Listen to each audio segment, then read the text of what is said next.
Hey, Mallory Dunn here, owner and designer of Smart Glamour. There's been a lot of conversation around size inconsistency and especially how that ties to body positivity.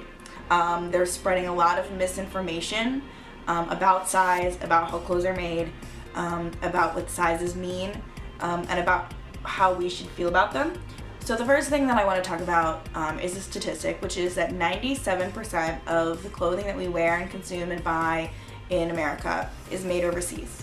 And the reason why it's important that clothes are made here where we are consuming them is accountability.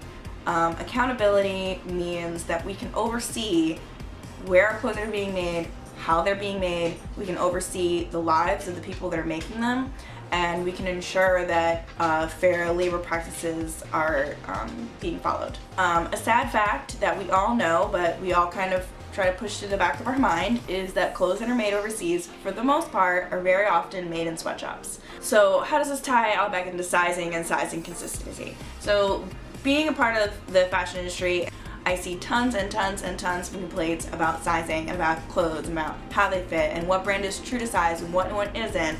And the majority of brands that are getting the most complaints are brands that are made in sweatshops. Look at a store, say, like Wet Seal. Wet Seal's clothes are not all designed in the same place. They're designed in tons of houses that then get all bought in and brought in together. And that's why you can walk into a store and pick up a medium in a certain top and have it fit you a certain way, and then pick up a medium in another top that's sitting right next to it, and it totally doesn't fit you. It's because they're made in different places.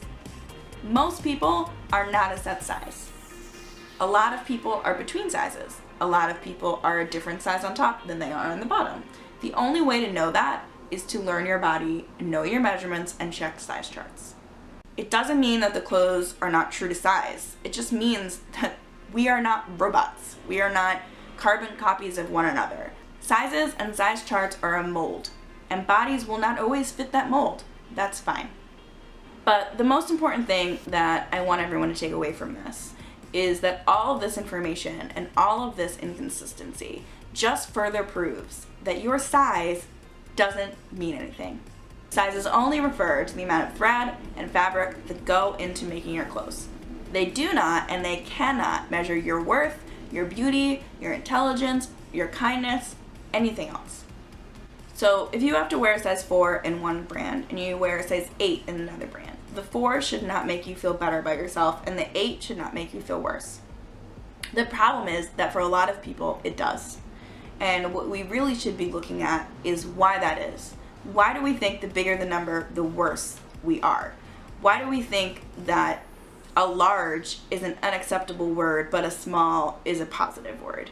Why do we think that if you put an extra in front of that large, it's even worse? It's the stigma attached to wearing these sizes, to being bigger, that is the real problem. That is what all of these campaigns should be about.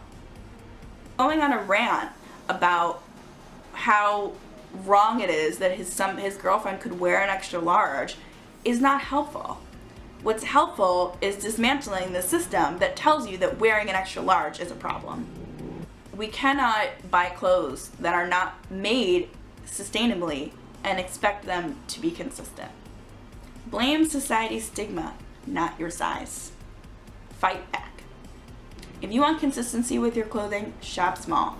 You need to know where your clothes are made. With accountability comes reliability.